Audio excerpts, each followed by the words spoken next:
മദ്യപാനം ആരോഗ്യത്തിന് മാത്രമല്ല മനുഷ്യജീവനും ആപത്താണ്. മദ്യപാനത്തിനുണ്ടാകുന്ന തർക്കങ്ങൾ കൊലപാതകത്തിൽ കലാശിക്കുന്ന സംഭവങ്ങൾ വിവിധയിടങ്ങളിൽ നിന്നും കേൾക്കാറുണ്ട്. ആലുവയിൽ സുഹൃത്തുക്കൾ തമ്മിൽ മദ്യപാനത്തിനുണ്ടായ തർക്കത്തിന്റെ വിരോധം ഒരാളുടെ ജീവനെടുത്തു. തലേന്ന് രാത്രി അയ്യമ്പുഴ സ്വദേശി കൃഷ്ണൻകുട്ടിയും ഏഴിക്കര സ്വദേശി ശ്രീകുമാറും ഒന്നിച്ചിരുന്ന് മദ്യപിച്ചിരുന്നു. ആ സമയമുണ്ടായ തർക്കം പിറ്റേന്ന് രാവിലെ വരെ നീണ്ടു. ഒടുവിൽ പറവൂർ കവലയിലെ ഹോട്ടലിൽ പുലർച്ചെ ചായ കുടിക്കാൻ എത്തിയപ്പോൾ വീണ്ടും പ്രശ്നമുണ്ടായി. ഇതേ തുടർന്ന് ശ്രീകുമാർ കൃഷ്ണൻകുട്ടിയെ കുത്തി കൊലപ്പെടുത്തുകയായിരുന്നു.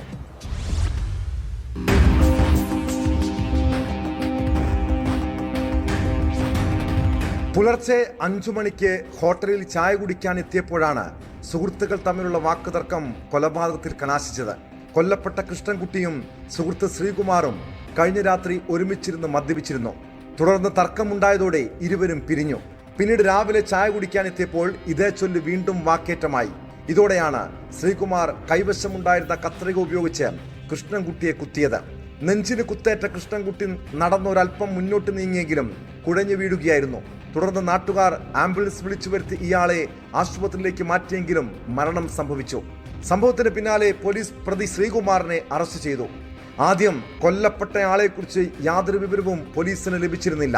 പ്രതിയെ ചോദ്യം ചെയ്തതിൽ നിന്നാണ് അയ്യമ്പുഴ സ്വദേശി കൃഷ്ണൻകുട്ടിയാണ് മരിച്ചതെന്ന് വ്യക്തമായത്. വിവിധ സ്റ്റേഷനുകളിൽ 10ഓളം കേസിലെ പ്രതിയാണ് പിടിയിലായ ശ്രീകുമാർ.